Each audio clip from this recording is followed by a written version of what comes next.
अच्छा। तो sir president of India की तरफ से एक इन्विटेशन आया है, तो सर मैं आपको खोल के देना चाहूँगा। अच्छा, तो बहुत अच्छा। जी सर। बहुत अच्छा।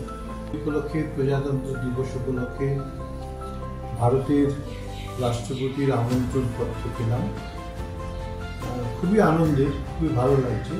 আমি কৃতজ্ঞ যে আমাকে আমন্ত্রণ জানানো হয়েছে এবং আমি অনেকবারই গেছি। 26শে জানুয়ারি 4-5 বার গেছি আমি।